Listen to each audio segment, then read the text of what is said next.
Chelsea, tama ba? Ikaw na ba yung bagong hire sa finance? Tumango si Chelsea habang hawak-hawak ang lumang sling bag.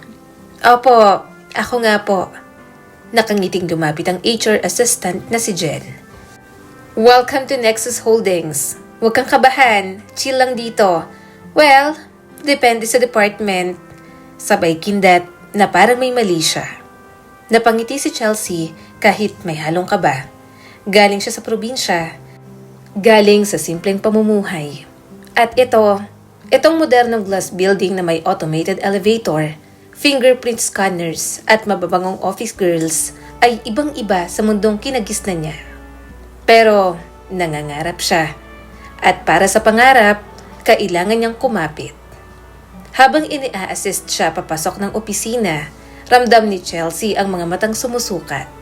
May 2 empleyadong babae na nagbulungan habang papalapit siya sa workstation na itinalaga para sa kanya. Bago na naman? Ang daming bagong hair ngayon ah. Mukhang yung tipo ng iiyak agad kapag na-high blood si Ma'am Jenna. Sabay silang nagtawanan. Hindi nga lang pinansin ni Chelsea. Sa halip, tahimik niyang inayos ang mga gamit sa lamesa. Ilang ballpen, isang planner, at isang maliit na picture frame ng kanyang pamilya. Probinsyana ba yan? Narinig niyang tanong ng isa. Ewan, pero ang simple ng suot. Parang taga-palengke lang. Tahimik lang si Chelsea. Hindi siya papatol, hindi siya pumunta rito para makipagsabayan sa ganitong laro. Ilang araw ang lumipas, ganoon pa rin. May pakape si Ma'am Jenna, ang department head, para sa core team, pero hindi siya isinama. Hindi rin siya sinasagot ng diretsyo ng mga kasamahan kapag nagtatanong siya tungkol sa mga Excel formulas o mga reports. Si Chelsea, bagamat bago ay maayos magtrabaho. Marunong siyang makiramdam. Tahimik, hindi mahilig mag-post, at higit sa lahat, marunong gumalang kahit bastos na ang kaharap. Isang umaga, habang papunta sa pantry, bit-bit ang kanyang mug, may sumabutahe sa landas niya. Nilagyan ng tubig ang sahig. Hala miss, huwag ka dyan dumaan. Pero nadulas na siya. Bumagsak ang mug. Tumapo ng kape sa kanyang blouse. Tawanan, may kumuha pa ng video. Sorry, hindi ka namin nakita. Sigaw ng isa sa mga mean girls, si Marga. Tingnan mo, basang-basa, parang sinadya. Dagdag pa ni Angel ang isa pang kabarkada nito. Si Chelsea, bagamat nanginginig ang labi, pinilit ng umiti. Okay lang ako. Ako na lang ang maglilinis. Bigang sumingit ang boses ng lalaki mula sa gilid. Hindi mo kasalanan at hindi mo trabaho ang maglinis ng kalat na hindi mo naman ginawa. Lumingon ang lahat. Isang lalaking naka-blue overalls, may dalang map at timba. Janitor? Usal ni Marga. Tumango ang lalaki, walang bakas ng kaba. Tahimik lang pero may otoridad ang pananalita. Tama ng panlalait. Bawal yan dito sa kumpanya. Kung ayaw niyong may report sa HR, tumigil kayo. Napasinghap si Chelsea. Lahat ay natahimik. Teka lang ah, sabat ni Angel. Sino ka ba para magsabihin kami? Janitor ka lang dito. Janitor nga ako pero tao rin. At may karapatan din ako magsalita kapag may mali akong nakita. Tahimik, walang makasagot. Naglakad si Chelsea papalapit sa kanya. Salamat po. Ngumiti ang janitor. Walang anuman ma'am. Sabay abot ng tissue para punasan ang kanyang blouse. Kape yan. Sayang naman. Gusto mo ng bagong timpla? Ngumiti si Chelsea. Kung okay lang po. Pagkalipas ng ilang minuto, nasa pantry na sila. Tahimik ang paligid. Nagpakulo ng tubig si Raymond. Yun ang pangalan niya, ayon sa name tag sa dibdib. Bakit mo ako ipinagtanggol? Tanong ni Chelsea, mahina ang boses. Napansin ko kasi ikaw lang ang tumitingin sa akin tuwing naglilinis ako rito. Hindi ko umiiwas, hindi tumatalikod. Lahat sila parang invisible ako. Pero ikaw, ngumingiti pa. Tahimik si Chelsea. Hindi niya alam na napansin niyo na Raymond. Hindi mo alam pero malaking bagay yun para sa tulad ko. Dagdag ni Raymond habang inaabot ang tasa ng kape. Sa amin kasi sa probinsya, Lahat pantay-pantay, hindi mahalaga kung anong trabaho mo. Ngumiti si Raymond. Kaya siguro, okay kang kausap. Okay na okay ang kinagisnan mong sa probinsya. Kinabukasan, iba na ang ihip ng hangin. May chismis na kumalat. Yung janitor kahapon, sinermon ng sina Marga, ang kapal! Napahiya sila, pero imbis na mahiya, mas lalo lang silang nagalit. Naramdaman ni Chelsea ang bigat ng mga mata sa kanya habang naglalakad siya sa hallway. Sa elevator, may nagbulong habang kasabay siya. Janitor lover. Yikes! Mababang pangarap. Pero hindi siya natinag. Ngayon lang may nagpakita ng respeto sa kanya sa buong gusaling ito. At hindi pa ito manager, hindi supervisor, kundi ang taong inaapakan ng lahat. Ang janitor na si Raymond. Mula noon, naging madalas ang pagkikita nila sa pantry. Tuwing 3 p.m. break, nagtutungo si Chelsea para magkape. At doon lagi si Raymond. Minsan, tahimik lang sila. Minsan naman, nagtatawanan. Nalaman niyang si Raymond ay mahilig sa classic Tagalog films, na mahilig ito sa tinapay na may palamang keso. At sa lahat ng yon, wala siyang kaangasan, wala ring pasaring, tahimik lang siyang lalaki na tila may malalim na pinagdadaanan. Ngunit sa bawat sulyap ni Chelsea sa kanya, may tila misteryo na hindi niya mabasa. May lalim ang bawat tingin, may kumpiyansang parang hindi naaayon sa suot niyang overalls. Parang hindi lang basta janitor. Araw-araw, tila mas nagiging mabigat ang pagpasok sa opisina para kay Chelsea. Hindi dahil sa trabaho, kabisado na niya ang mga report na kailangang gawin, ang mga codes ng files, pati ang schedule ni Ma'am Jenna. Ang tunay na dahilan ay ang matatalim na tingin ng kanyang mga kasamahan, ang maliliit na bulungan, at ang mas lalong hayagang panlalait. Ang ganda ng blouse mo, Chelsea. Ukay-ukay? Tanong ni Marga, sabay tawa ng malakas. Baka yan na yung binilhan ni janitor. Sweldo na kasi kahapon. Sabat pa ni Angel habang sinusuklay ang buhok sa harap ng salamin. Tahimik lang si Chelsea.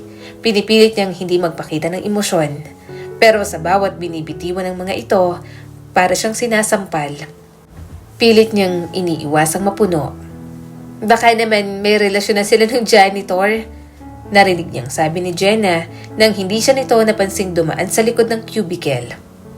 Paawa effect kasi yan. Gustong makalusot sa trabaho.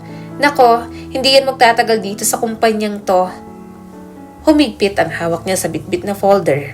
Sa loob-loob niya, walang mali sa pagiging mabait. At walang mali kung isang janitor ang tanging kakampi niya.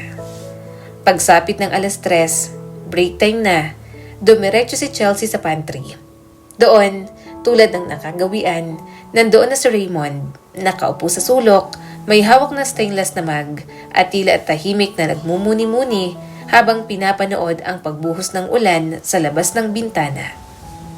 Akala ko baka absent ka ngayon, bati ni Chelsea habang isinasalin ang tubig sa baso. Ngumiti si Raymond. Hindi ako basta-bastang uma-absent, lalo na kung may hinihintay akong kasama sa kape. Napangiti si Chelsea, hindi mapigilan ang pag-init ng pisngi. Umupo siya sa tapat ni Raymond. Alam mo, minsan naiisip ko, bakit mo ginagawa to? Hindi mo naman ako kailangan ipagtanggol. Pwede ka namang sumabay sa kanila. Sumabay? Para saan? Para maging isa sa kanila na tila wala nang pakiramdam sa iba. Sabay higop na Raymond sa kape. Mahirap kasi dito. Parang ang maging mabuti ay kahinaan. Kapag hindi ka marunong sumagot, inaapakan ka. Kapag tahimik ka, inaabuso ka. Saad ni Chelsea. Tahimik si Raymond saglit. Alam mo, Chelsea, minsan hindi dapat patulan ng mundo. Minsan kailangan mo lang maging totoo sa sarili mo. Lalo na kung alam mong ikaw ang tama. Tiningnan ni Chelsea ang lalaki sa mata. Ang lalim mo minsan magsalita. Parang hindi ka lang janitor. Napatingin si Raymond. Ano bang tingin mo sa janitor? Hindi naman masama. Pero iba ka.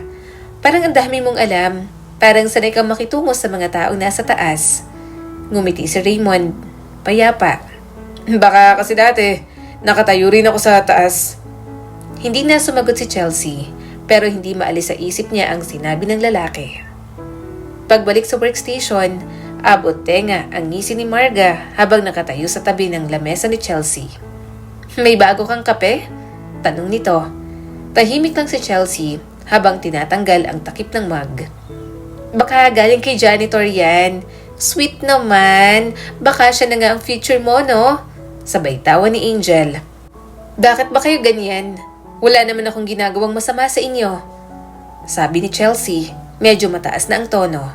"Aba, marunong nang lumaban ng manikang tahimik," sabay tili ni Marga.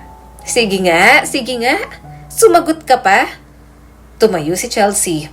"Kung ito ang kultura ng kumpanyang to, ang mamahiya ng mas mahina, di sana hindi na lang ako nag-apply dito." "Sana nga hindi," sagot ni Jenna na kararating lang. "Kung ayaw mo ng trato rito, marami pang ibang kumpanya. Ayaw namin ng reklamador dito."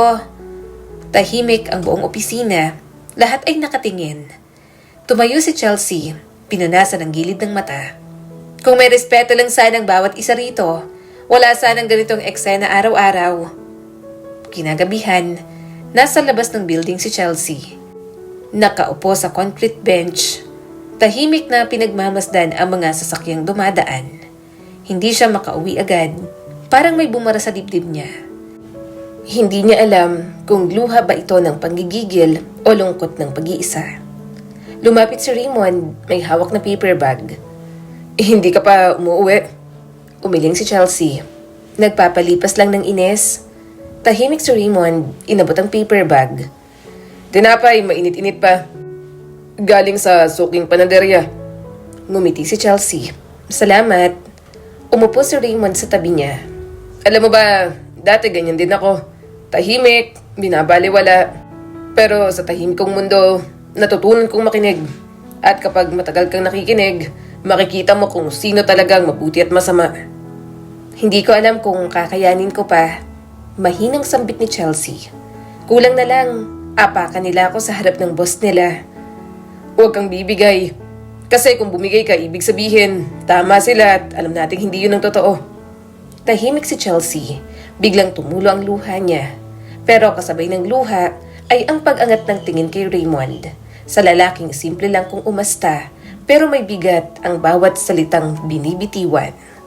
At sa gabing yon, sa ilalim ng mga ilaw ng opisina, sa pagitan ng tinapay at katahimikan, unti-unting nabuo ang isang koneksyon. Kinabukasan, habang papasok, napansin ni Chelsea ang kakaibang kilos ng mga kasamahan. Tahimik ang paligid, may manager na dumaan, hindi si Jenna at may kasamang ilang security personnel. Pagpasok niya sa opisina, may bulungan. May inimbestigahan yata. Naku, baka may reklamo na. Baka dahil sa gulo kahapon? Nakatanggap ng email ang buong department. "All employees are advised to attend a mandatory HR town hall this Friday at 10 a.m. A special announcement from the board will be delivered." Lalong kinabahan ng lahat, lalo na si Jenna at ang barkada niya. Dumaan ang araw at patuloy ang pang-aalipusta kay Chelsea. Pero ngayon, may halong takot at inggit. Baka pinapaboran ng HR, may padrino siguro? Bulong ni Angel. Hindi na lang kumibo si Chelsea, lalo na sa tuwing pupunta siya sa pantry, nandoon si Raymond. Tila naging kanlungan na niya ang oras ng kape, kasi sa oras na yon, pakiramdam niya ay mayroon siyang boses. Pero isang araw, hindi niya nakita si Raymond sa regular na pwesto. Hindi rin niya ito nakita buong araw. Hindi siya kasama sa mga maintenance staff, wala ring record sa logbook. Kinabahan si Chelsea, tinawagan niya ang maintenance hotline ng kumpanya. "Raymond, wala pong janitor na ganun sa listahan namin, ma'am." Sagot ng receptionist. Naguluhan siya. Paanong wala? Isang gabi, habang mag-isa at pauwi na si Chelsea, may napansin siyang isang kotse sa entrance. May SUV na huminto. Lumabas dito ang isang lalaki. Si Raymond, pero hindi naka-overalls. Naka-long sleeves at may kausap sa cellphone. Siya yon, sigurado ako. Kinabukasan, walang nakakaalam kung nasaan si Raymond. Tahimik ang lahat, pero isang bulong-bulungan ang kumalat. May paparating daw na bagong CEO. Naku, papalitan daw si Sir Miguel. Board decision. Hindi raw kilala ng lahat. Tahimik si Chelsea habang nakaupo sa kanyang mesa. Pero sa loob-loob niya, parang may kung anong naiwan. Mula noong hindi na niya nakita si Raymond, parang nawala ng kulay ang araw niya sa opisina.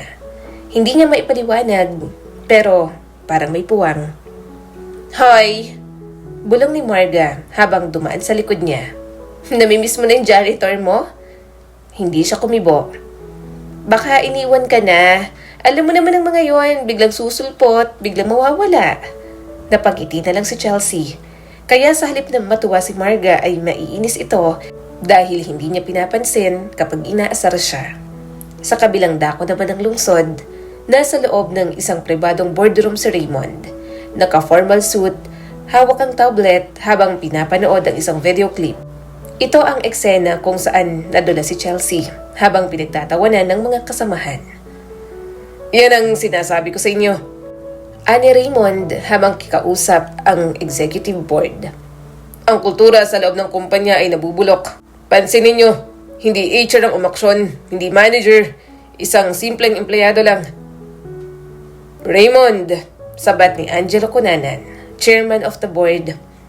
Lahat ba ng tao dyan ay ganyan? Hindi lahat, pero ang problema ang mga nakaupo sa itaas. Lalo ng ilang department heads, bulag, pipi at bingi. Puro image, walang integridad. Tumango si Attorney Lourdes, ang board counsel. Kailan mo gustong gawin ng announcement? Sa Friday, General Assembly, full staff. Doon ko ipapakilala kung sino talaga ako. 3 buwan na ang nakalipas. Kausap ni Raymond ang kanyang ama na nasa ospital. Anak, kung gusto mong pamunuan ng kumpanyang iiwan ko sa'yo, kailangan mong maranasan ng ilalim. Sabi ng matandang lalaki na nasa hospital bed, si Don Federico Villanueva, ang ama ni Raymond. Hindi ba sapat ng experience ko abroad? Tanong ni Raymond. Sapat na yon para sa resume, pero hindi sapat para sa puso. Bumalik ka rito, naging isa ka sa kanila. Hindi bilang boss, kundi bilang kasama. Pag nagawa mo yon, alam kong hindi mo ibebenta ang kumpanya sa mga buwetre. Kaya nagdesisyon si Raymond, nag-apply sa sariling kumpanya gamit ang alias na Raymond M. De La Vega bilang contractual janitor. Pumirma ng simpleng kontrata, walang sino man sa HR ang nakahalatang siya ang Raymond Villanueva, ang tunay na may-ari. Balik sa kasalukuyan, sa loob ng Nexus Holdings, unti-unting lumalakas ang bulong-bulungan tungkol sa paparating na bagong CEO. May mga pinalalakas ang loob, may kinakabahan. Ang sabi, mysterious daw galing abroad. Baka foreigner, sana pogi para fresh naman sa mata. O baka matanda, board appointed daw kasi, malamang old school. Si Chelsea, tahimik lang, pero sa loob-loob niya, may kakaiba siyang kutob. Sa gitna ng tensyon, ipinakilala sa team ang isang bagong empleyado, si Carlo Gutierrez, isang ambitious marketing associate na galing sa kilalang kumpanya sa Makati. Mabilis siyang naging close kina Marga at Angel. Uy, Carlo, sama ka sa coffee namin mamaya sa labas. May pupuntahang magandang tambayan. Aya ni Marga habang sinasadyang iparada ang kanyang cleavage. Aba, oo naman. Kailangan ko ng tour. Ani Carlo at ngiti-ngiti. Nandoon si Miss Rachel Salcedo, isang external HR consultant mula sa central office. Siya ang na-assign para magsagawa ng internal culture assessment. Magandang umaga po sa lahat. Bati ng Rachel sa lahat. Nandito po ako para kausapin kayo isa-isa. Confidential ang lahat. Layunin naming mapabuti ang samahan sa loob ng kumpanya. Nagpalista siya ng schedule para sa one-on-one interview. Lahat napakunotang noo, lalo na si Jenna. Kailangan pa ba yan? Tanong niya. Opo, required. Direktiba mula sa board mismo. Sagot ni Rachel, walang bakas ng takot. Chelsea. Napalingon siya. Si Miss Rachel pala. May oras ka? Ako na lang ang pupunta sa'yo para hindi na abala. Tumango si Chelsea. Sa loob ng maliit na meeting room, nagsimula ang interview. Kamusta ka rito sa kumpanya? Tanong ni Rachel. Okay lang po. Sigurado ka? Tahimik si Chelsea, tumingin kay Rachel at saka nagsalita. Hindi ko po alam kung sinong pwedeng pagkatiwalaan. Lahat po kasi parang may isinusukang panghusga. Pwede mo akong pagkatiwalaan. Confidential ang lahat ng to. At doon na nagsimulang ibuhos ni Chelsea ang lahat. Mula sa unang araw hanggang sa panlalait at ang pagtatanggol ni Raymond. Tahimik lang si Rachel at sa dulo, ngumiti ito. Salamat sa katapangan mo. Huwag kang mag-alala. Malapit ng pagbabago. Nagkaroon ng isang board meeting. Doon inareport ni Rachel ang nakalap na impormasyon. Si Chelsea Cruz ang isa sa mga top-rated employees sa recent evaluation natin. Ulat ni Rachel habang ipinapakita ang assessment. Despite being bullied, she never retaliated. Humingi siya ng tulong, tahimik pero malinaw. Tumango si Raymond. At siya lang ang nakakita sa akin bilang tao at hindi bilang janitor. Ibig bang sabihin, Sir Raymond, siya ang unang taong nakapasa sa simpleng pagsubok mo sa tauhan ng kumpanya? Tanong ni Rachel. Exactly. Araw ng Huwebes, isang araw bago ang announcement ng bagong CEO. Si Marga at Carlo, mas lalo pang naging close. Sabay silang kumakain, sabay nag-aaway pero harutan lang. Ang buong opisina tila isang malaking playground para sa mga in o ng mga cool kid. Samantalang si Chelsea, solo pa rin, pero hindi na siya nagre-reklamo. Tahimik niyang pinapanood ang lahat, gaya ng turo sa kanya ni Raymond. Nagulat siya nang may ibigay na memo sa kanya. Siya raw ay inatasang maging usher sa General Assembly bukas. Bakit ako? Tanong niya. Board's request, sagot ng HR assistant. May nag-recommend sa'yo. Napakunot ang noo ni Chelsea. Board? Sa kwarto niya, nakatingin sa kisame si Chelsea. Iniisip ang lahat, ang mga pangyayari, ang mga pang-aapi. Si Raymond, ang misteryosong pagkawala nito at ang biglang memo. Tumayo siya, binuksan ang laptop. Iginugel ang pangalan ni Raymond de la Vega, pero wala siyang mahanap. Ipinagpatuloy ang paghahanap, pero wala. Pero pagtiyempong natabig niya ang company brochure na dati ibinigay ng HR, doon niya nabasa ang isang page. Incoming CEO, Mr. Raymond Villanueva, graduate of Harvard Business School, former COO of Greencore International, expected to take seat by Q3. Nanlaki ang mga mata niya. Raymond? Villanueva? Hindi kaya... Dumating na nga ang araw ng General Assembly. Puno ang conference hall ng kumpanya. May stage, may LED wall. Lahat ng executives nandoon. Ang mga empleyado, naka-formal wear. Si Chelsea, nakaputing blouse at itim na slacks. Naka-assign sa entrance, pinapapasok ang mga empleyado, binibigyan ng event kit. Tahimik siyang naglalakad sa aisle, dala ang mga name tags.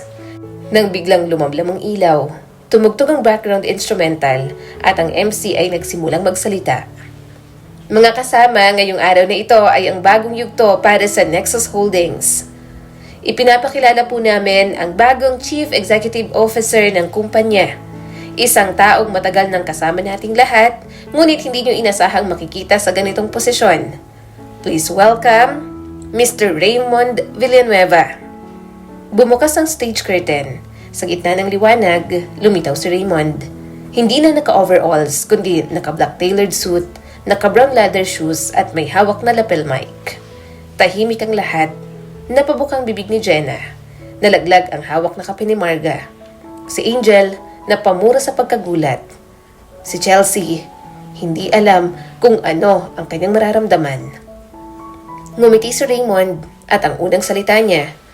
Magandang araw sa inyong lahat. Oo, ako nga yung janitor. Naghari ang katahimikan noong oras na yon. Yun ang bumalot sa buong hall nang tuluyang i-anunsyo ng MC ang bagong CEO. Lahat ay tila napafreeze sa kanilang kinauupuan.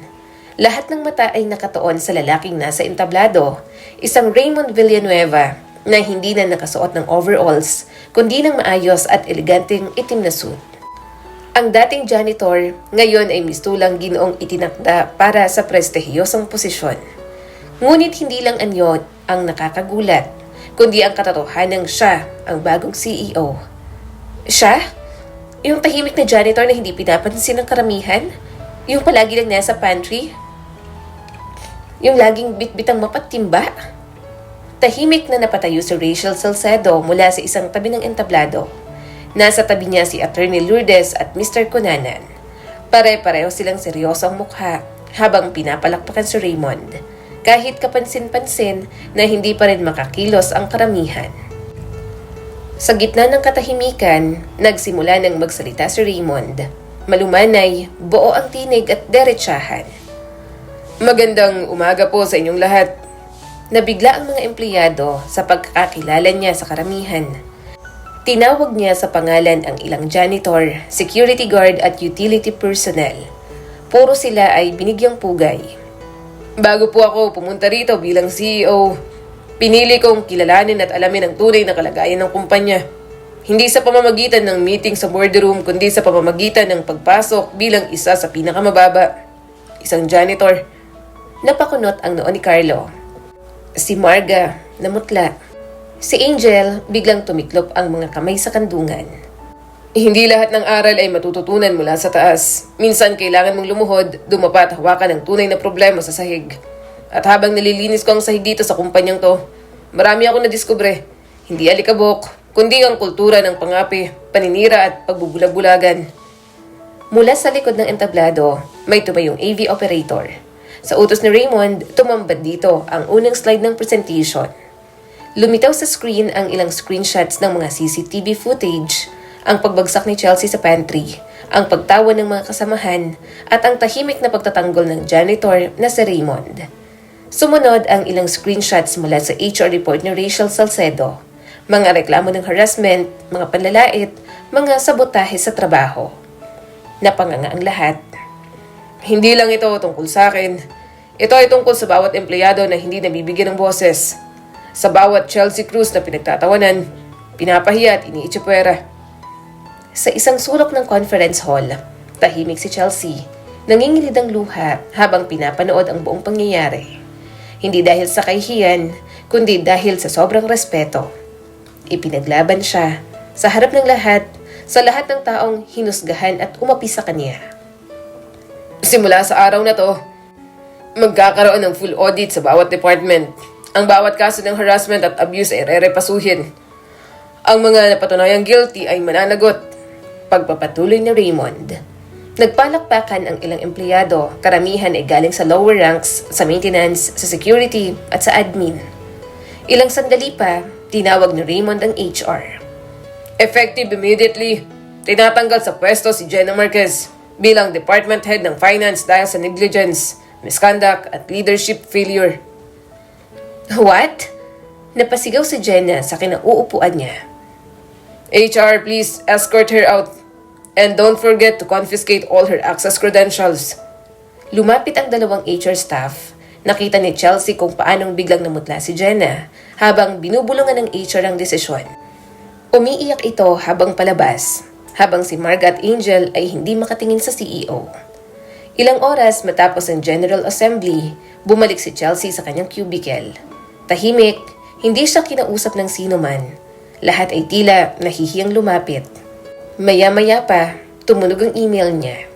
Para kay Chelsea Cruz mula sa Office of the CEO, ang subject ng email ay appreciation and invitation. At ang mensahe, Chelsea, salamat sa katatagan na ipinamalas mo. Salamat sa pagiging ikaw. Maaari ba kitang imbitahan sa executive lounge ngayong hapon? Mula kay Raymond Villanueva. Noong hapon ay nagpunta si Chelsea sa executive lounge. Tahimik niyang binuksan ang pinto. Wala pa siyang napupuntahan na ganito ka-luxurious na lugar. Marble flooring, modern furniture, at panoramic view ng lungsod. Doon sa dulo ng lounge, nakatayo si Raymond, nakatalikod habang nakatingin sa bintana. Naka-roll up sleeves, mukhang pagod pero buo ang presensya. Maupo ka. Gusto mo ng kape? Sabi niya habang lumingon. Ngumiti si Chelsea. Depende. Kayo ba ang magtitimpla? Hindi, ako ang CEO ngayon, remember? Pero sige, para sa'yo, ako na rin. Sabay ngiti ni Raymond at umupo sa harap niya. Nagkatinginan sila, tahimik pero puno ng hindi sinasabing pagkalinga at pag-aruga.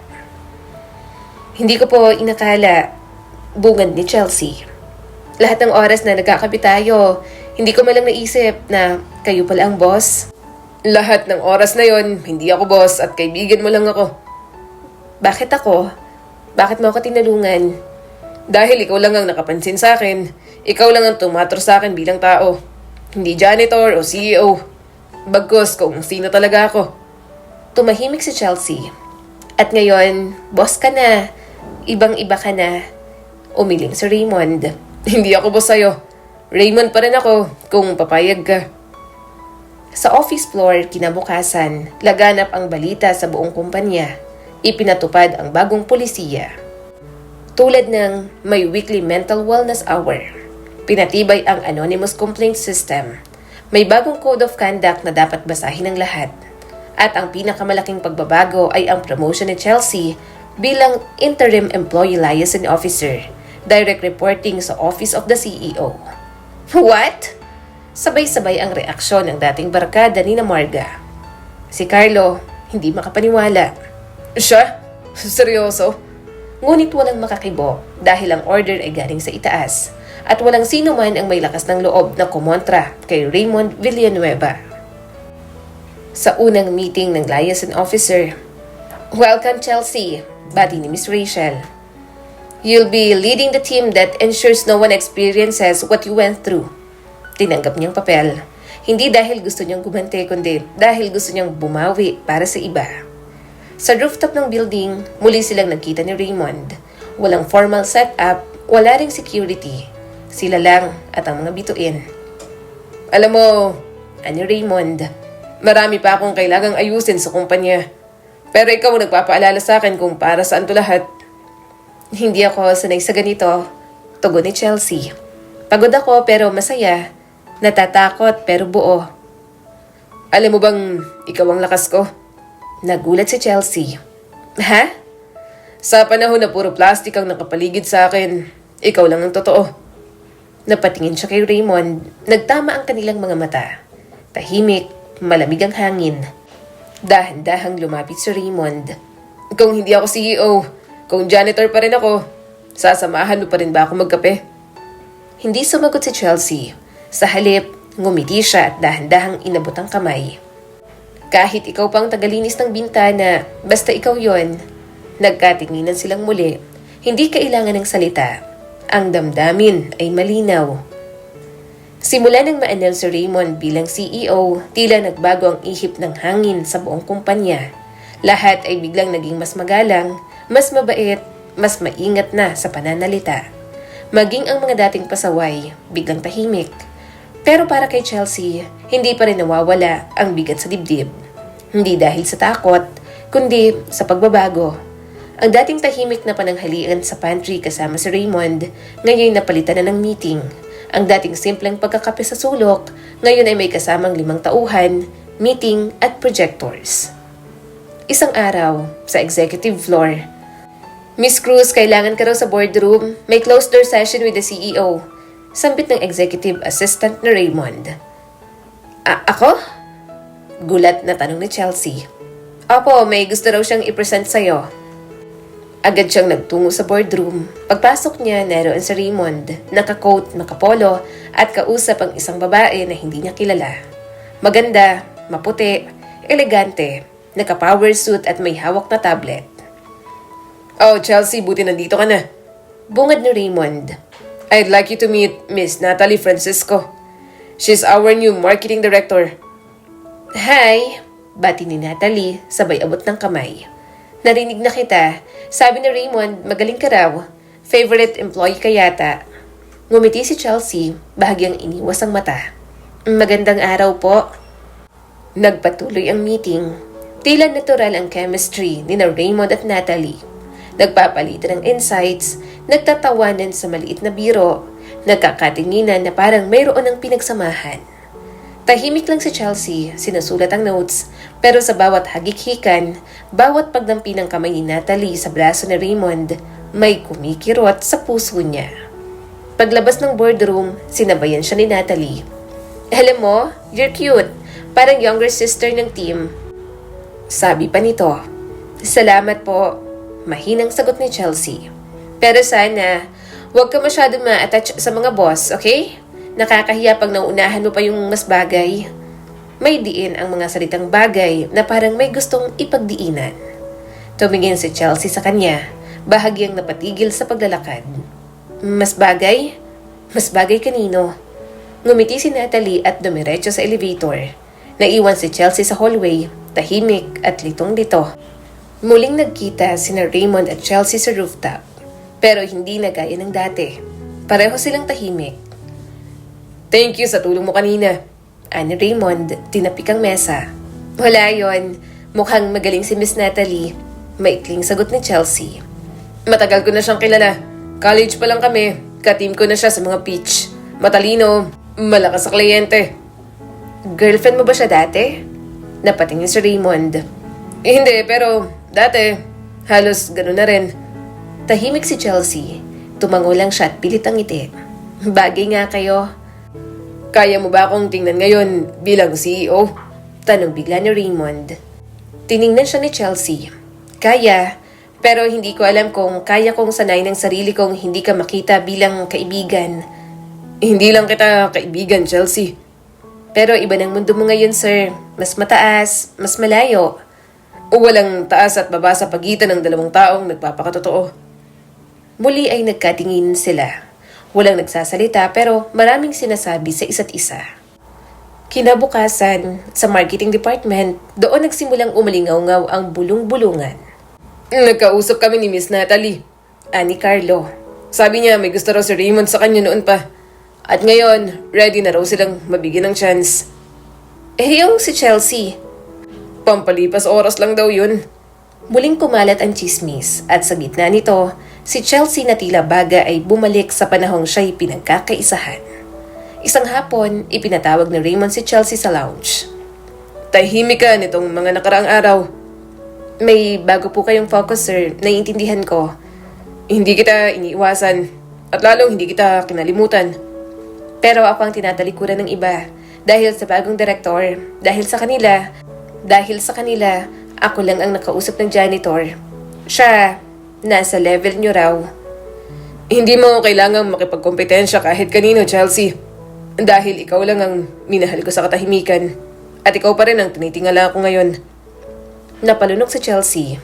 Agad siyang napayuko. Pero gusto kong tanungin ka, Chelsea. Handa ka bang tanggapin ang taong mahal mo kahit binabati ko siya ng paligid? Nag-agad siya ng tingin. Handa ka bang lumaban? Hindi lang sa mga bully kundi pati sa sariling takot. Hindi siya agad nakasagot. Ngunit sa puso niya, may sagot na. Isang sagot na unti-unting naglalakas ng loob. Matapos ang ilang linggo ng tahimik na tensyon sa loob ng Nexus Holdings, tila unti-unting bumabalik ang dati nitong katahimikan. Pero hindi ito kaparehong katahimikan na unang dinatnan ni Chelsea. Ito'y katahimikan na puno ng takot, chismis at patagong galawan.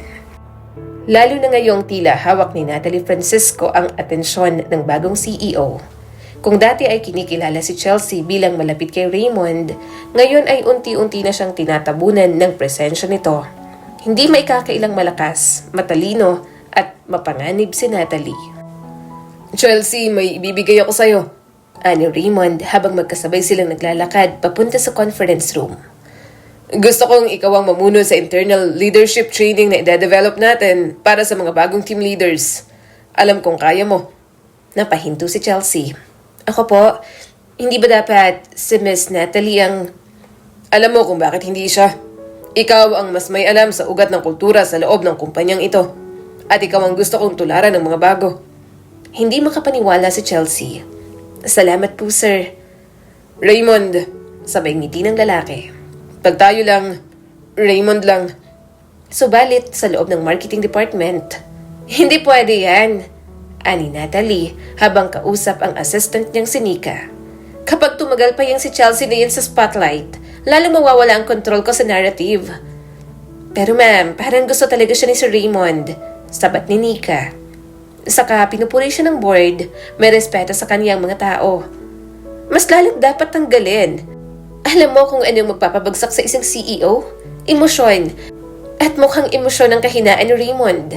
Let's use it. Nagbukas ng confidential file si Natalie.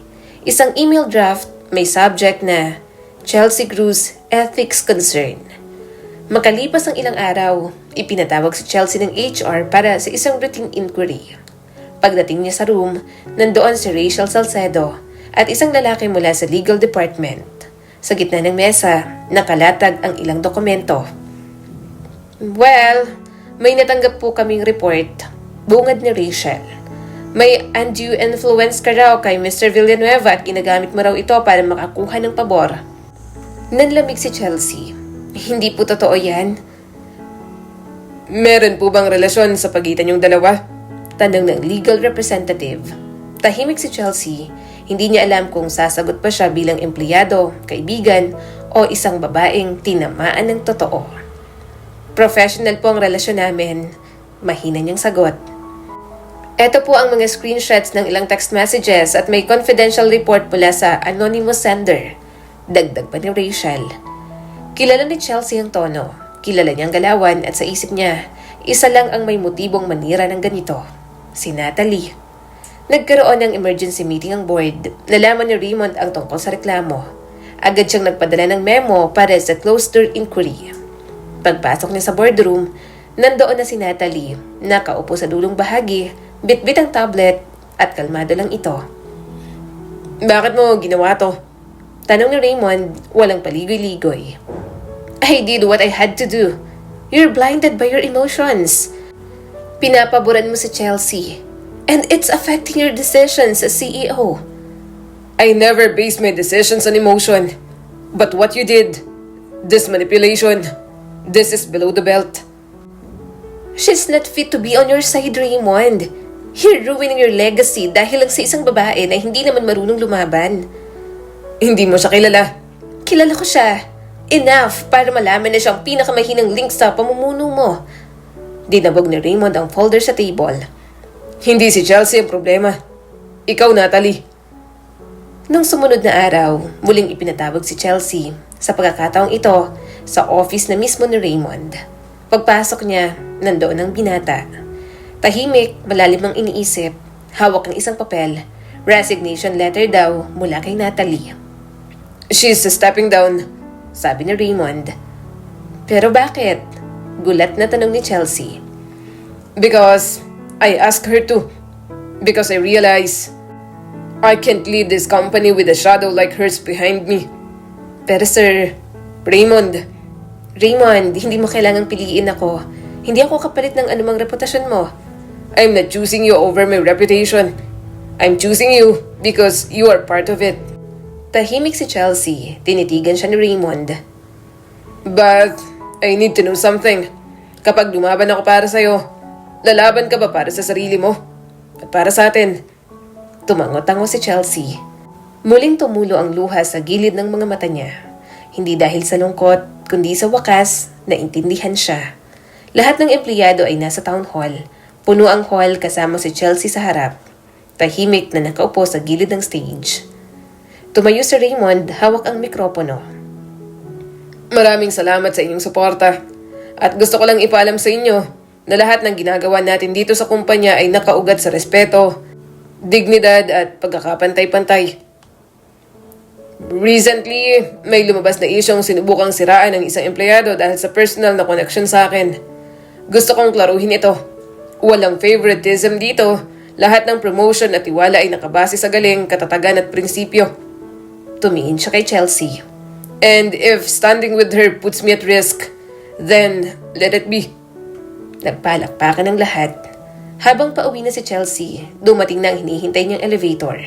Bumukas ang pinto, Sir Raymond ang laman. Hatid na kita, sabi nito. Tahimik silang magkasamang bumaba. Walang salita pero may buong ngiti. Pagdating sa lobby, habang naglalakad palabas ng building, tumigil si Raymond. Hinawakan niya ang kamay ni Chelsea. Alam kong mahirap ang lahat ng to. Pero kung pipiliin mong manatili sa tabi ko, mananatili rin ako nasa tabi mo. Kahit ilang ulit pa tayong siraan. Ngumiti naman si Chelsea. Kung janitor ka man muli, pipiliin pa rin kitang kasamang magkape. Sa gitna ng malamig na hangin, sa gitna ng mga matang nakatingin mula sa loob ng building, dahan-dahang hinalikan ni Raymond ang kanyang noo. Hindi isang halik ng pagnanasa, kundi halik ng paggalang, ng pagpili at ng tiwala. Lumipas ang ilang linggo matapos ang eskandalong sinimulan ni Natalie, mabilis ang naging pagbabago sa loob ng Nexus Holdings. Ang dating katahimikan na puno ng takot at intriga ay unti-unting napalitan ng isang bagong kultura. Mas open, mas makatao, at mas may respeto. At sa gitna ng lahat ng pagbabagong yon, isang pangalang palaging binabanggit. Chelsea Cruz. Si Chelsea ngayon ay hindi na ang tahimik na empleyadong halos hindi pinapansin. Siya na ngayon ang Head of Employee Development. Pinili mismo ni Raymond matapos maipasa ang leadership evaluation at matapos magpakita ng pambihirang lakas ng loob sa gitna ng lahat ng pagsubok. Mula sa pagiging biktima ng workplace bullying, siya na ngayon ang nagtuturo kung paano lumikha ng ligtas na produktibong espasyo para sa lahat ng empleyado. Mataas man ang posisyon o hindi. Sa unang araw ng kanyang opisyal na pag-upo bilang head, nakatanggap siya ng email na may subject. You make me proud every single day. May bouquet pa ng pulang rosas. Galing kay Raymond. Walang laman ang body niyang email kundi, Kapi tayo mamaya sa dati nating sulok, 3 p.m. Hindi nagbago ang lugar, parehong mesa, parehong ventilador, parehong tunog ng vending machine sa sulok. Pagdating ni Chelsea, naroon si Raymond, nakasuot ng simpleng light blue polo shirt at walang coat. Para lang silang bumalik sa unang mga linggo ng pagkakakilala. Ngayon, hindi na ako tagapunas ng sahig, pero ikaw pa rin ang pinakamasarap kasama habang nagkakape. Ani Raymond. Napatawa naman si Chelsea. At ikaw pa rin ang pinakamahusay magpakulo ng tubig. Tahimik silang nagkatinginan. Alam mo ba, Ani Raymond habang nilalagay ang 2 tasa sa mesa. Kapag iniisip ko kung bakit ko to ginagawa, lahat ng meeting, reforms, trainings, overtime, palagi kang nasa dulo ng tanong ko. Bakit? Kasi ikaw ang rason kung bakit ako bumalik bilang tao bago ako naging CEO ulit. Tahimik, ramdam nila ang init ng koneksyon. Kahit ang dating mapanghusga tulad ni na Marga at Angel, hindi na rin gaya ng dati. Si Marga ay inilipat sa isang branch matapos mapatunayan ng ilang ethics violations. Si Angel naman ay lumapit kay Chelsea minsan, dala ang isang card na humihingi ng paumanhin. Sorry ha, bungad nito. Hindi ko man masabi sa meeting, pero gusto ko lang malaman mong saludo ako sa'yo. Tahimik yon na tinanggap ni Chelsea. Hindi dahil gusto niyang marinig ang paghingi ng tawad, kundi dahil ito ang hudyat ng bagong simula. Hindi para sa kanya lang, kundi para sa buong sistema. Sa isang company event, nagkaroon ng quarterly town hall event kung saan ipinakita ang mga resulta ng Employee Happiness Index. Lumabas na umangat ng 48% ang satisfaction rate ng mga empleyado. Pinangunahan ni Chelsea ang presentasyon at sa dulo, siya mismo ang inakyat ni Raymond sa entablado upang kilalanin. Sa bawat matagumpay na organisasyon, hindi lang CEO ang bumubuo niyan, kundi lahat ng tao mula sa mga taong katawan ng pinapakilos, kahit gaano kababa ang tingin ng iba, ay kayang magbigay ng liwanag. Sa paningin ko, ang babaeng to ang nagsalba hindi lang sa akin kundi sa kumpanyang ito. Isang standing ovation ang sumunod, ngunit sa gitna ng palakpakan, nagkatinginan silang dalawa, hindi bilang boss at subordinate, kundi bilang 2 taong pinanday ng respeto, pagkakaintindihan at pag-ibig. Ngunit hindi nawawala ang tukso ng mundo. Isang araw, lumapit si Carlo kay Chelsea. Narinig mo na ba? May media inquiry raw para kay Sir Raymond. Anong klaseng inquiry? About sa romantic involvement niya raw with an employee. May nag-leak daw ng photo niyong magkasama sa lobby last Friday. Napasinghap si Chelsea. Kilala niya ang estilo. Kung hindi si Carlo, baka si Natalie mismo ang may pakana. Sa gabing yon, pinatawag siya ni Raymond sa rooftop. Tahimik ang paligid, hindi nila kailangang pag-usapan ng issue. Ramdam na nilang pareho. I'm willing to resign if it affects your image, ani Chelsea ng derechahan. Tumingin si Raymond sa kanya. Chelsea, hindi ako takot mawalan ng posisyon. Ang takot ko lang, baka masira ang tiwala ng mga taong pinangarap mong maprotektahan. Kung mawawala ka sa kumpanya dahil sa akin, anong saysay ng pagiging CEO ko? Naghari ang katahimikan sa pagitan nila. Maya-maya'y marahan siyang hinawakan ni Raymond sa kamay. Sa lahat ng taon na tinuro ng ama ko ang tungkol sa negosyo, isang bagay lang ang hindi niya naituro. Paano magmahal habang pinangangalagaan ng posisyon. Pero sa iyo ko natutunan na pwedeng pagsabay ng dalawa kung pareho tayong totoo. Sa isang emergency executive meeting, hinarap ni Raymond ang usapin. Inilalabas ko na po sa board na may personal akong koneksyon kay Miss Chelsea Cruz. Hindi ito sekreto at hindi ko rin to itinatanggi. Nagkatinginan ang mga direktor. Ngunit wala akong pagsisisi sapagkat hindi niya ginamit ang koneksyon na yun para umangat. At lahat ng meron siya ngayon ay pinaghirapan niya. Pinatunayan bago pa man ako umamin. Tumango si Rachel Salcedo, isa sa mga respetadong consultant.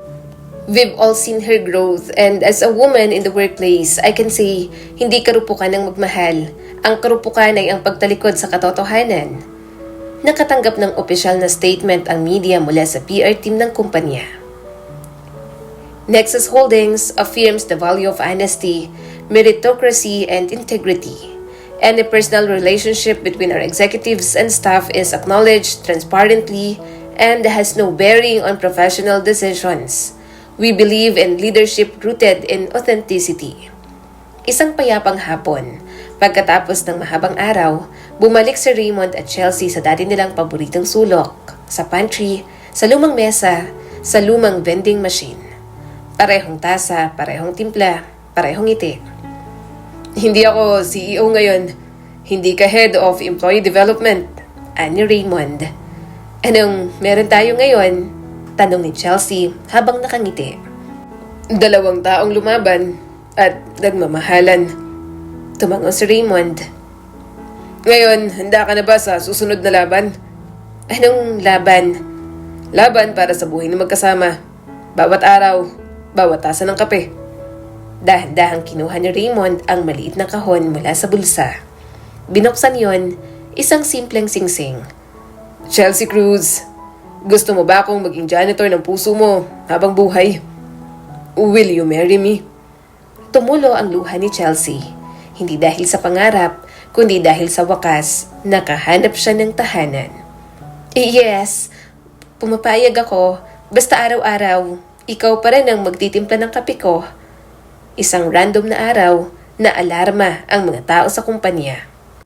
Sir Raymond, urgent board call po from overseas investors. Sabi ng assistant habang abala si Raymond sa pag-review ng bagong HR wellness campaign. Sa screen ng tablet, lumitaw ang subject ng tawag. Possible merger threat from Westbridge Corporation. Mabilis siyang tumayo, tumango lang si Chelsea mula sa kabilang mesa. Pero ramdam niya sa likod ng ngiti ni Raymond ang alon ng tensyon. Sa conference call room, nandoon na si Rachel at ilang core staff. Sir, bumibili ng shares ang Westbridge Corporation gamit ang isang dummy firm, sabi ni Rachel habang pinapakita ang graph. They're now controlling 12% of our public shares sa loob lang ng kulang-kulang 3 buwan. Pinanood ni Raymond ang chart. Anong pakay nila? They sent a veiled offer to the board, merge with Westbridge for stronger capital alignment or prepare for a hostile acquisition. Nagtaas ng kilay si Raymond. Kapag pumayag tayo, mawawala ang kontrol natin. Yung culture na binuo natin, mawawala sa isang kisap mata. Worse, dagdag ni Rachel, they're targeting your relationship with Chelsea as your weak spot. They're pushing for your removal as the CEO before maisakatuparan ng merger offer. Sa labas ng conference room, habang papalapit si Chelsea, nakasalubong niya si Director Vergara. Bitbit nito ang isang folder. Maganda raw ang effect mo sa moral ng kumpanya, ani Vergara. Salamat po, maikling sagot ni Chelsea. Pero ang tanong, kaya mo ba ang bigat ng papel mo kapag may $1,000,000 nang nakataya? Hindi perang bumuo ng kultura ng kumpanyang to, sir. Sagot ni Chelsea at nakatingin sa mga mata nito. Tumawa si Vergara. Let's see kung mananatili ka pa rin sa statement mo kapag pinili ni Raymond ang palitan ng pagmamahal at milyon-milyong puhunan. Sa opisina ni Raymond, nagkita silang muli ni Chelsea. Parehong tahimik. Gusto nilang agawin ng kumpanya at ginagamit nilang pangalan mo bilang banta. Bungad ni Raymond. Kung kailangan kong lumayo, gagawin ko. Sagot naman ni Chelsea. Kung kailangan kong ibenta ang kumpanya para manatili ka, hindi ko yung gagawin. Bakit? Dahil hindi kita ipagpapalit sa prinsipyo at hindi ko rin ipagpapalit ang prinsipyo natin para manatili ka. Tahimik, mahigpit ang hawak nila sa kamay ng isa't isa. At sa sandaling yon, pareho nilang alam, may laban pa, at ito na ang pinakamalaki. Tahimik ang gabi sa rooftop ng Nexus Holdings. Ang lungsod sa ibaba ay puno ng liwanag, tila salamin ng lahat ng kasinungalingang binasag ni Raymond at Chelsea sa mga nakaraang buwan. Sa isang sulok, nakatayo si Raymond, hawak ang kanyang cellphone. Hawak ang isang lihim na muling yayanig sa kanilang mundo. Board emergency meeting, allegations of misuse of authority and personal bias. Tomorrow, 8 a.m. Tahimik niyang isinarang screen. Hindi niya kailangan ng confirmation para malaman kung sino ang nasa likod ng lahat. Alam niyang si Director Arnold Vergara ang may pakana. Isang araw, bago ang malabag yung meeting, Gusto mo bang lumibad tayo sa Siargao next weekend? tanong ni Raymond habang magkaharap sila ni Chelsea sa lounge. At least doon, tahimik, wala munang board, wala munang media. Ngumiti si Chelsea habang sinasalina ng kape ang tasa ni Raymond. Sinong mag-aakalang makakarinig ako ng invitation sa beach mula sa dati kong kasamang magkape sa pantry? Sinong mag-aakalang mahuhulog ako sa babaeng nagtitimpla ng instant coffee pero mas mainit pa sa kahit anong espresso ang presensya? Tatawa na sana si Chelsea nang mapansin niya ang pagbabago sa ekspresyon ni Raymond. Nanigas ang panga, tumalim ang mga mata. Anong meron? Tanong niya sa binata. Nagpakita si Raymond ng mensahe sa cellphone nito. Emergency board meeting bukas. Subject, concerns about my leadership and personal relations. Tahimik si Chelsea. Gagamitin nilang relasyon natin para wasakin ang lahat ng pinaghirapan natin. Mga pinaghirapan mo. Hinawakan ni Chelsea ang kamay ni Raymond. May katapusan din to. Humigpit ang kapit ng dalaga sa kamay ng kanyang boyfriend. Si Arnold Vergara ay isa sa senior board members ng kumpanya. Isa siyang matagal ng business ally ng yumaong ama ni Raymond. Ngunit hindi siya kailanman pabor sa desisyong ipasa ang leadership sa anak, lalo na't pinili nitong mag-janitor bago maging CEO. Image risk. Hinihimutok niya dati. Hindi magandang tingnan. Lalo niya pang hindi kinayang ideya na ang babaeng katabi ng CEO sa halos lahat ng events ay hindi graduate ng top university, walang political family at walang corporate surname. Chelsea Cruz lang. Tumigil ang oras sa umaga, 8 a.m. sa boardroom. Naroon ang lahat ng board members. Naroon din si Attorney Lourdes, Miss Rachel at si Chelsea.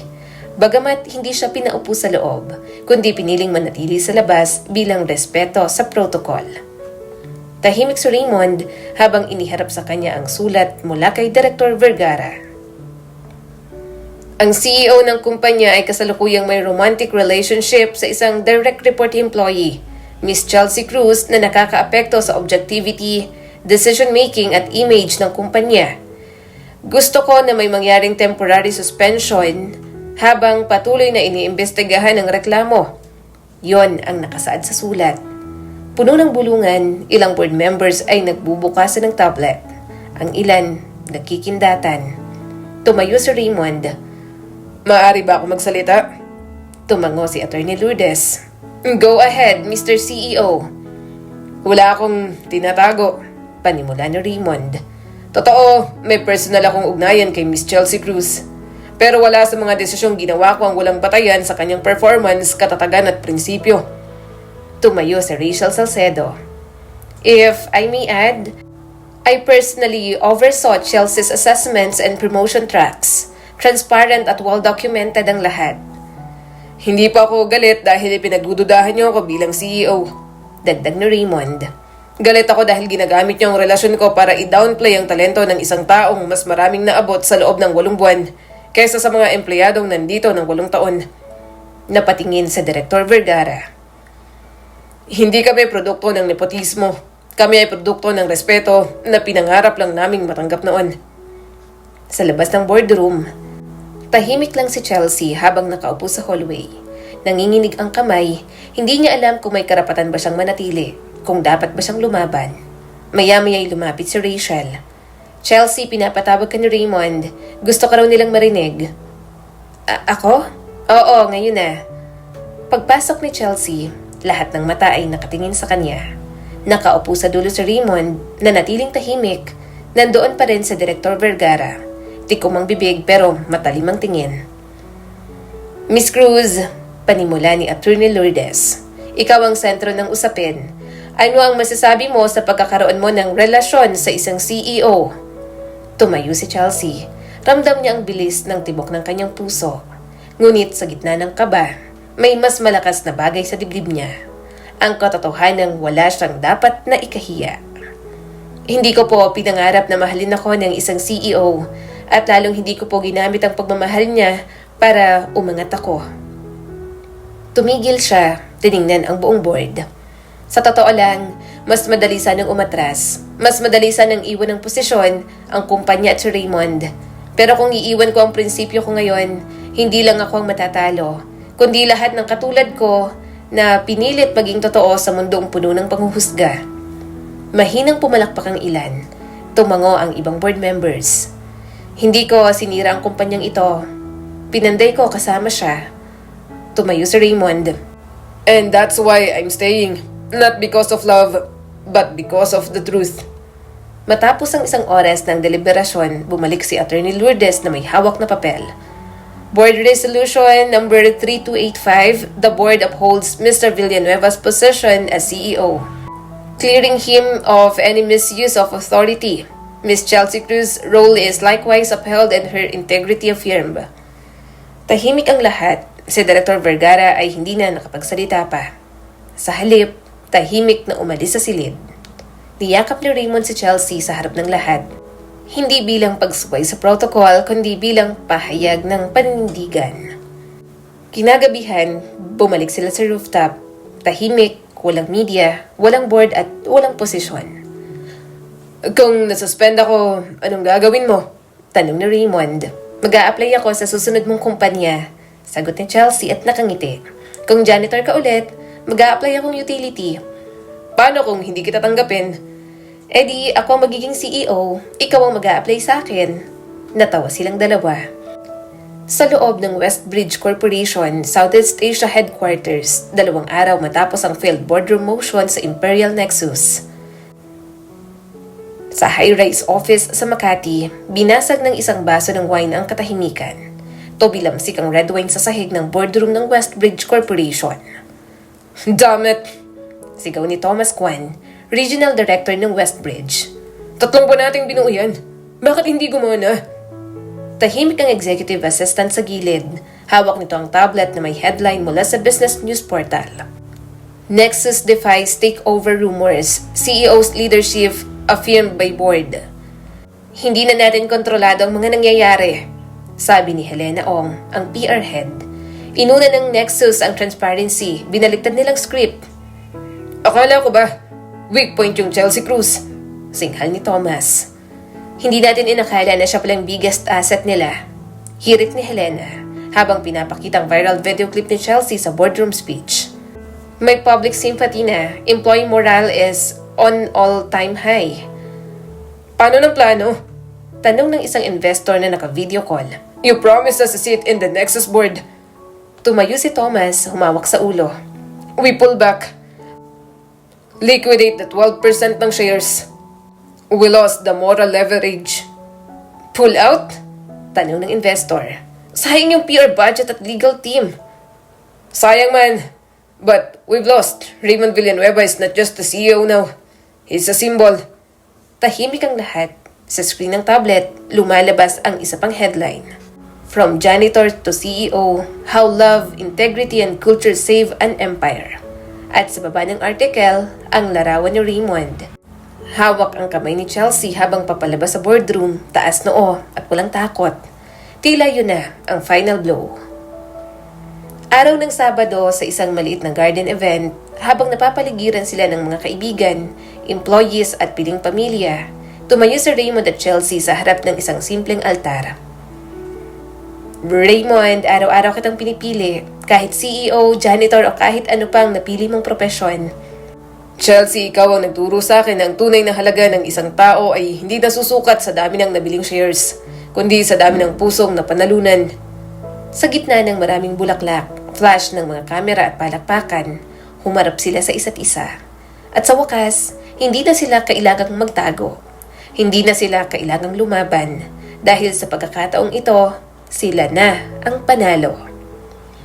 6 na buwan pagkatapos ng kasal, ang dating marahas at malamig na conference room ng Nexus Holdings ay mistulang tahanan ngayon ng inspirasyon at pag-asa. Sa gitna ng isang quarterly leadership summit, nakatayo si Chelsea sa harap ng daan-daang empleyado. Hawak ang clicker, suot ang eleganteng kulay ivory na blouse at slacks. Hindi po ako magaling magsimula ng mga usapan, panimula niya. Pero natutunan ko po na hindi kailangan ng perpektong simula, kundi tapat na dahilan. Lumingon siya sa audience. Ang kwento ko ay nagsimula sa isang mug ng kape, isang nadulas na sapatos at isang janitor na hindi lang nagturo kung paano tumayo, kundi kung paano lumaban ng buong tapang at puso. Nagpalakpakan ang mga nakikinig. Ilang executive ang tumango. Ang ilang janitor at frontliners ay tahimik na napaluha. Hindi dahil sa drama, kundi dahil sa pagkilala. Si Chelsea Cruz, ang dating tinatawanan, ngayon ay Chief Culture and People Officer ng kanilang kumpanya. Sa executive lounge, habang naghuhugas ng tasa, may biglang yumakap sa likod niya. Ginulat mo naman ako? Si Raymond, naka-light gray suit, naka-sleeveless folded up, at may halong pawis sa noo. CEO ako, pero misis ko pa rin ang boss. How's the summit? Tanong nito. Na-inspire daw sila. Isa raw akong ehemplo. Ikaw ang ehemplo ng lahat ng hindi makabasag pinggan, pero kayang basagin ng buong sistemang bulok. Sagot ni Raymond, sabay halik sa noo niya. Tara na, flight na natin mamaya. Para sa isang linggo na bakasyon nila, nagpunta sila sa Kyoto, Japan. Sa isang tradisyonal na ryokan, sa gitna ng mga maple trees na unti-unting nalalagas ang dahon. Magkatabi sa tatami mat sina Raymond at Chelsea. Tahimik, walang Zoom meetings, walang board calls, walang media. Ang payapa, ani Chelsea habang nakahiga sa tabi ng photon. Hindi ako sanay. Same, pero kung ganito ang katahimikan mo, baka hindi ko na kailangan ng opisina. Sagot naman ni Raymond. Lumapit siya at hinawakan ang kamay ni Chelsea. Alam mo bang pinangarap ko to kahit nung janitor pa lang ako? Yung mapunta sa Japan? Hindi. Yung mahawakan ng kamay mo nang walang iniisip na panghuhusga. Yung makita kang umingiti na hindi dahil may kailangang patunayan. Ngumiti si Chelsea. Sa dami ng pinagtulungan natin, pwede bang minsan ako naman ang maging mas malakas sa ating dalawa? Kailan mo ba ako hindi hinila pataas? Sagot ni Raymond, binalik ang ngiti. Pagbalik nila sa Pilipinas, isang malaking tarpaulin ang bumungad sa entrance ng headquarters. Welcome back, Mr. and Mrs. CEO. Hindi mapigilan ni Chelsea ang tumawa. Wala talagang plano ang HR nyo? Biro niya sa mga ito. Sumalubong sa kanila ang buong team mula sa janitorial staff, admin, hanggang sa marketing at board. Ma'am Chelsea, sigaw ni Lani, dating office utility. Salamat po sa monthly skills training. May sideline na po akong baking ngayon. Sir Raymond, sabay bati ng isang security guard. Salamat po sa scholarship para sa anak ko. Naka-enroll na po siya at mag-i-engineer daw. Sir Raymond at Chelsea ay hindi lang respetado ngayon, sila ang simbolo ng pag-asa. Hindi dahil mayaman sila, kundi dahil pinatunayan nila na walang mababa kung may malasakit at tiwala. Buwan-buwan, may bago siyang proyekto. Mentorship programs, partnership with public schools, at mga scholarship para sa working students. Pinakabago sa listahan ni Chelsea ang Sahig to Summit program, kung saan ang mga rank and file staff ay pwedeng mag-training para maging future team leaders. Si Chelsea ang personal na trainer. Sa loob ng kondo, gabi na, magkaakbay sa sofa sina Raymond at Chelsea habang nanonood ng lumang pelikula. Biglang napansin ni Raymond ang iniabot ni Chelsea na maliit na kahon. Anniversary gift? Yes, open mo. Pagbukas niya, isang digital pregnancy test ang laman. May 2 guhit. Nanlaki ang mata ni Raymond. Seryoso ka ba, Chelsea? Ngumiti si Chelsea, sabay ngiti at sabing, Si Baby Villanueva, in progress. Nanahimik si Raymond sa kahinagkan ang tiyan ni Chelsea. Paulit-ulit ang salitang, Thank you. Thank you. hindi siya CEO ngayon, hindi siya milyonaryo, isa lang siyang lalaking pinagpala ng babaeng minahal siya kahit wala pa siya sa tuktok. Isang linggo bago matapos ang taon, bumalik si Chelsea at Raymond sa lumang pantry, ang lugar ng unang pagkakape, unang ngiti at unang pagtatanggol. Tahimik, walang tao, inayos nila ang lumang mesa, nagtimpla ng parehong instant coffee, parehong tasa, parehong kwento. Kung babalik ang lahat sa dati, pupunta ka pa rin ba dito? Oo naman, kahit janitor ulit ako. At ako, ang babaeng laging pinipili kong kasama sa bawat laban, sa bawat umaga. Sabay silang uminom, walang status, walang pangalan at walang titulo. Sapat na ang katahimikan ng pagmamahal na pinatibay ng respeto. Mainit ang sikat ng araw, ngunit presko ang hangin sa bagong tayong Employee Wellness Park ng Nexus. Sa damuhan, makikita ang mga batang tumatakbo, mga empleyado'y nagkakasiyahan at may mga booth para sa libreng health check-up, skills demo at community meals. Sa gitna ng crowd, makikitang may isang pamilya na tila magnet ng pansin. Si Raymond, suot ang polo na hindi planchado ay abalang kumakaway sa mga empleyado habang bit-bit ang isang maliit na basket ng prutas.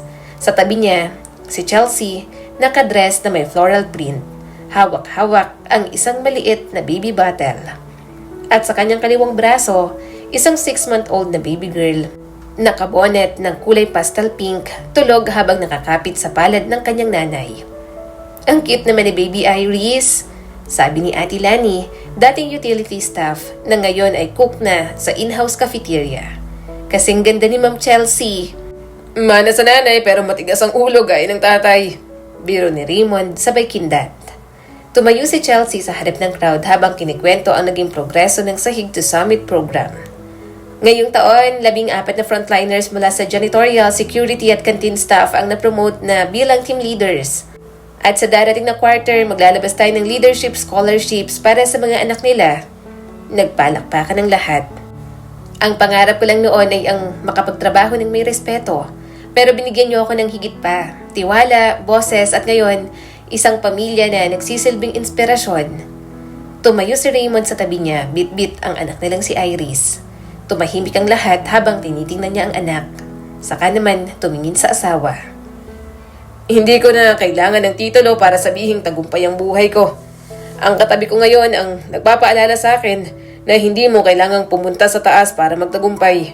Minsan, kailangan mo lang bumaba at makinig, sabi ni Raymond. Habang nagsasalo-salo ang mga empleyado, naupo sa lilim ng puno sina Raymond at Chelsea. May picnic blanket sa damuhan. Nakaupo sa gitna si Iris. Palakpak ng palakpak habang hinahabol ang hangin ang kanyang sombrero. Naalala mo ba yung lugar na to? Tanong ni Raymond. Teka, dito ba tayo unang naglaban ng ideas tungkol sa HR policy? Hindi, dito ka unang napikon sa akin. Sagot ni Raymond sabay halik sa sentido ni Chelsea. Ha, oo nga pala. Pero dito ko rin unang naramdaman na safe ako kasi kahit ayaw ko sa idea mo, pinakinggan mo pa rin ako. Like I said, ikaw ang laging nakakakita sa akin kahit naka-overalls pa ako. At ikaw lang ang nagpapatahimik sa utak ko kahit ang gulo-gulo ng mundo. Tumingin sila sa anak nilang si Iris na ngayon ay gumagapang papunta sa basket ng prutas. Kinuha nito ang isang saging, nagbabalak kumagat kahit may balat pa. Agad siyang napansin at tinulungan ni Chelsea. CEO in the making, tawa ni Raymond. O, future HR head, kung mana sa akin, sagot ni Chelsea. Pwede ring barista, kasi sa kape nagsimula ang lahat. Sabay abot ni Raymond ng mag. Habang unti-unting lumulubog ang araw sa likod ng gusali ng Nexus ay makikita ang aninong buo ng isang pamilya. Hindi perpekto pero buo, lumaban, nagmahal at nanindigan. Sa harap nila, isang bagong mundo, isang bagong henerasyon. At sa maliit na kamay ng batang unti-unti pang lumalaki, isang saging na suot pa ang balat. Kagat na kagat, buong tapang, tulad ng pagmamahal ng kanyang mga magulang, buo, totoo, at walang takot. Ang tunay na tagumpay ay hindi nasusukat sa taas ng iyong posisyon, kundi sa tibay ng iyong prinsipyo at kabutihan ng puso. Sa mundong madalas manghusga sa anyo at estado sa buhay, ang respeto at malasakit sa kapwa ang siyang tunay na puhunan. Ang kwento ni Raymond at Chelsea ay paalala na kahit saan ka magsimula, kahit pa sa ilalim, kung marunong kang lumaban ng may dangal at magmahal ng may paninindigan, hindi mo lang mababago ang iyong kapalaran, kundi pati ang mundong ginagalawan mo. Muli, ako po si Skylar Guro at sana'y may bago na naman kayong natutunan sa kwento natin ngayon. Maraming salamat po.